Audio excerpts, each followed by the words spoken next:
वक्फ की जमीनें सब प्राइम लोकेशंस पे हैं, तो उन सारी जमीनों को कब्जा करके अपने दोस्तों को वो जमीन प्रधानमंत्री देना चाहते हैं। ये मेरा सीधा आरोप है, मैं घुमा फिरा के बात नहीं करता। तो कहा गया कि साहब जिस भी जमीन को मुसलमान चाहे उसको वक्फ घोषित कर दे, और वक्फ बोर्ड कहता है ये वक्फ हो गई तो वक्फ हो गई। कह रहे दान करना है तो 5 साल के लिए आप प्रैक्टिसिंग मुस्लिम बनो। तो हमने कहा भैया तय कैसे करोगे? मुसलमानों के घर में सीसीटीवी कैमरा लगाओगे कि 5 वक्त की नमाज पढ़ रहे हैं कि नहीं पढ़ रहे हैं, रोजा रह रहे हैं कि नहीं रह रहे हैं, जुमे की नमाज पढ़ी कि नहीं पढ़ी, इन्होंने कैसे आप तय करेंगे? तो उस सच्चर कमेटी की रिपोर्ट में यह भी लिखा हुआ है कि हिंदुस्तान के अलग अलग राज्यों में, चाहे वो दिल्ली हो, राजस्थान हो, उड़ीसा हो, मध्य प्रदेश हो, करीब करीब 363 ऐसी प्रॉपर्टी है, 363 ऐसी संपत्तियां हैं जहां सरकार ने वक्फ की जमीन पे कब्जा कर रखा है। तो ये चिंता आपको हिंदुओं के लिए भी सतानी चाहिए। और देश के 80% दलित, आदिवासी, पिछड़ा और महिलाओं को हिंदू संस्थानों के पुजारी बनाओ, कमेटियों में रखो, उनके बोर्ड में शामिल करो, तब आप बात करो। ये इस तरह की दोहरी बातें करने से फायदा नहीं कि IMCR और APCR public meeting on protecting Waqf lands. अब मुझे लगता है कि आगे आपको ये जैन टेम्पल लैंड्स भी लिखवाना पड़ेगा, उसके बाद टेम्पल लैंड्स भी लिखवाना पड़ेगा, फिर आपको गुरुद्वारा लैंड्स भी लिखवाना पड़ेगा और चर्च के लैंड्स भी लिखवाना पड़ेगा, क्योंकि इस वक्फ के कानून के बाद 90 साल पुराना जैन धर्म का मंदिर वहां गिरा दिया गया मुंबई के अंदर। बोध गया में लड़ाई चल रही है कि वहां पे भी कमेटीज में उनके जबरदस्ती गैर बौद्ध को उसमें शामिल किया गया है। तो ये लड़ाई यहां तक सिर्फ सीमित रहने वाली नहीं है, और मैंने पार्लियामेंट में भी कहा था और यहां पे भी इस बात को कह रहा हूं कि इसके पीछे का जो बड़ा मकसद है, क्योंकि वक्फ की जमीनें सब प्राइम लोकेशंस पे हैं, तो उन सारी जमीनों को कब्जा करके अपने दोस्तों को वो जमीन प्रधानमंत्री देना चाहते हैं।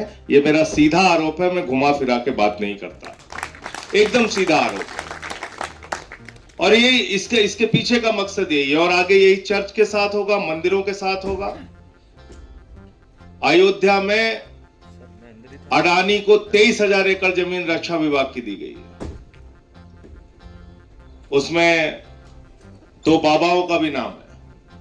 संविधान में कुछ आपको मौलिक अधिकार दिए गए हैं, जिसमें कहा गया कि इसमें कोई परिवर्तन नहीं होगा, ये तो आपका फंडामेंटल राइट्स है। और संविधान की धारा 25 से लेकर 28 तक, 29 तक यह बताती है कि हिंदुस्तान में रहने वाले हर नागरिक को अपनी धार्मिक मान्यताओं के हिसाब से पूजा करने की, अर्चना करने की, उपासना करने की, इबादत करने की, प्रेयर करने की, गुरु ग्रंथ साहब का पाठ करने की पूरी आजादी है, और अपनी धार्मिक संपत्तियों के प्रबंधन की पूरी आजादी है। इसमें कोई नरेंद्र मोदी और कोई बीजेपी वाला कुछ नहीं कर सकता। यह कानून हमको बाबा साहब डॉक्टर भीमराव अंबेडकर के द्वारा लिखे गए संविधान से मिला है, और यह बिल एक गैर संवैधानिक बिल है, इसलिए हम इसका विरोध कर रहे हैं। मैं जेपीसी का मेंबर था वक्फ कमेटी में, तो कहा गया कि साहब जिस भी जमीन को मुसलमान चाहे उसको वक्फ घोषित कर दे, और वक्फ बोर्ड कहता है ये वक्फ हो गई तो वक्फ हो गई। तो जब वक्फ बोर्ड के लोग आए वहां पे, और सेंट्रल गवर्नमेंट के भी ऑफिसर बैठे हुए थे, तो हमने कहा कि ऐसा है क्या? कहने लगे नहीं साहब। हमने कहा तो क्या प्रक्रिया है? तो कहने लगे कि जिसकी जमीन है वो एक फॉर्म भरेगा, उस फॉर्म को भर के देगा कि हम ये अपनी जमीन वक्फ करना चाहते हैं, और उसके बाद आपत्ति के लिए एक समय दिया जाएगा कि ये जमीन, इंस्पेक्टर उसको जांच करेगा, सर्वेयर उसकी जांच करेगा, और आपत्ति के लिए निश्चित समय दिया जाएगा कि अगर किसी को इस जमीन के दान में कोई आपत्ति है तो अपनी आपत्ति दर्ज करा सकता है। उसके बाद वो समय निकल जाने के बाद वो संपत्ति वक्फ में दर्ज की जाती है। ये प्रक्रिया है। हमने कहा दूसरा, कह रहे साहब ये 6 महीने के अंदर कागज देना होगा। तो एक सुप्रीम कोर्ट का एफिडेविट मिला वहां पे, जेपीसी के मीटिंग के दौरान जावेद भाई थे, आपने देखा होगा।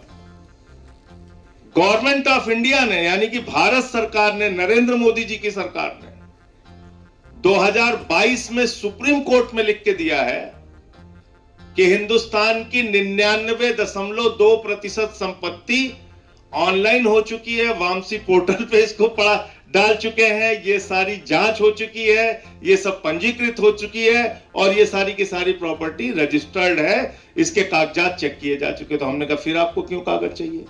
और एक स्टेटमेंट मिला मुझे, उस समय के जो मुख्तार अब्बास नकवी साहब मंत्री थे, उनका स्टेटमेंट था। उन्होंने कहा कि देश की 100% संपत्ति जो है वो डिजिटाइज्ड हो चुकी है, वक्फ की संपत्ति। फिर कागज किस बात के लिए आपको चाहिए? क्यों आप ये लाना चाहते हैं? इसके पीछे है मकसद झगड़ा कराने का। 100 साल पुराना, 150 साल पुराना, 300 साल पुराना किसी मंदिर का कागज भी आप मांग लेंगे, नहीं मिलेगा। मस्जिद का कागज मांग लेंगे, नहीं मिलेगा। किसी गुरुद्वारे का कागज मांग लेंगे, नहीं मिलेगा। चर्च का कागज मांग लेंगे, नहीं मिलेगा।